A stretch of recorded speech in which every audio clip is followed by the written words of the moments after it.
The financial shakeup could mean as many as 30,000 people will lose their jobs. Pam? Well, whether you have hundreds of thousands. Reporting live in the newsroom, I'm Dan Kerman, KRON 4 News. Very interesting, Dan. Thank you. The collapse of Lehman Brothers and the takeover of Merrill Lynch have many people worried about their accounts and other banks, as Dan just alluded to.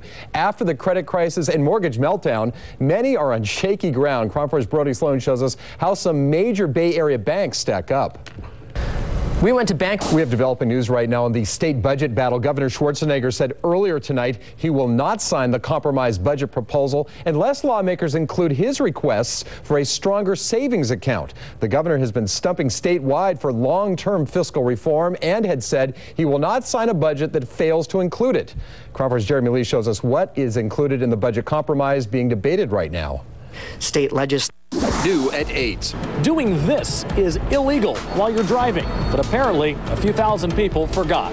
We'll explain straight ahead on KRON 4. Also coming up, hundreds of bikers descend on San Francisco to mourn the death of a Hells Angel leader. Plus the search for a third suspect in the murder of Fairfield City Councilman Matt Garcia. And millions still without power as the cleanup from Hurricane Ike begins. Gas at $5 a gallon in the wake of Hurricane Ike. But I'm transportation reporter Mark Jones with good news for Northern California drivers. That story coming up on KRON 4 News. New at 8:30, thousands of Hells Angels gather in San Francisco for a funeral of their slain leader. Plus, new clues in the search for a third suspect in the murder of a Fairfield City Councilman, and the death toll rises after Friday's Metrolinx collision in Southern California. Tonight, the latest on the possible cause of the crash. California could soon outlaw text messaging while driving as well. The state already bars 16 and 17-year-olds from talking or texting while driving. The new bill, approved last week, would fine adults $20 if they're caught text messaging while driving. Now, repeat offenses could result in $50 fines. The bill has been sent to the governor to sign. Federal rail. Right now, new details on the search for the suspects in the death of Fairfield City Councilman Matt Garcia. A vehicle recovered in Berkeley led to the arrests of two suspects in connection to the murder. And tonight, KRON 4's Hazik Madyoun has information on a third suspect who may be on the run.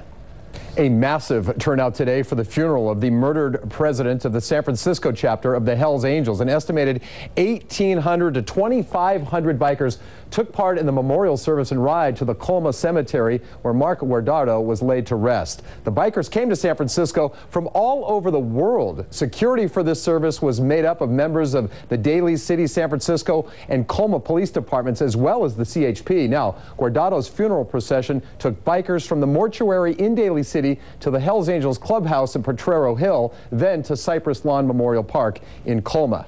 Guardado was shot to death late in the evening on September 2nd outside a bar in San Francisco's Mission District. Police say he was killed by a member of the rival Mongols biker gang. That suspect is 35-year-old Christopher Ablett, seen here. He is still on the loose.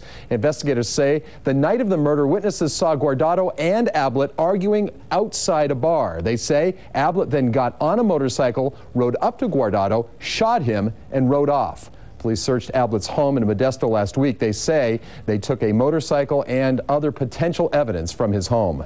In less than 2 months, the fate of same-sex marriage will be decided by California voters. And tonight, San Francisco Mayor Gavin Newsom fears Proposition 8 will pass. Coming up at 8:45, the same-sex marriage pioneer explains why he's so passionate about this issue. Painters operating in San Francisco on a busy street blatantly violating a city ordinance, and it appears the painters had very little fear of getting caught. There they are. Stanley Roberts stumbled across these painters and shows us what they were doing and why San Francisco police were called. In this edition, same-sex marriage may once again drive voters to the polls. It was 4 years ago. San Francisco Mayor Gavin Newsom drew sharp criticism from fellow Democrats for putting that issue front and center during the campaign. Now, 4 years later, a lot has changed, and Gavin Newsom gets much of the credit or blame, depending on where you stand. It was a day that would have a huge impact on San Francisco Mayor Gavin Newsom. January 20th, I remember going to that speech. January 20th, 2004, Newsom was in attendance for President Bush's State of the Union address when he called for what amounted to a constitutional amendment banning same-sex marriage. Our nation must defend the sanctity of marriage. Newsom vowed at that moment to take action. I felt a great sense of responsibility, frustration, but also remarkable amount of opportunity as mayor of San Francisco, having just been previously sworn in, to do something about it. What he did would grab international headlines. Just 36 days into his first term, Newsom instructed the city of San Francisco to start issuing same-sex marriage licenses. He claimed the California Constitution's Equal Protection Clause gave him the authority to do so. I took the oath to bear true faith and allegiance to that Constitution. True faith and allegiance, not to an amended version, but the actual version. Nearly 4,000 same-sex couples would be wed before the California Supreme Court put a halt to it and voided those licenses. Then this spring, 4 years later, ruling reversed. This moment, to me, is a manifestation of love made visible. But again, it faces challenges, this time by Proposition 8, which effectively bans same-sex marriage. We have internal polls that show this a dead heat. Forget the field poll. This thing goes either way. I'm not convinced which way it goes. Pass or fail, Newsom says he will always be identified with this issue. What a gift to be identified with a social justice movement, a civil rights struggle. What an honor. What a life worth living. If that's it, that's fine. If that's my obituary, and it certainly is right now, so be it. Politically, extraordinarily difficult. As Newsom now eyes a run for governor, he hopes he will be given credit for other issues he fought for as mayor. At the same time, he hopes other fellow Democrats, including Barack Obama, will eventually support the issue that made him a household name.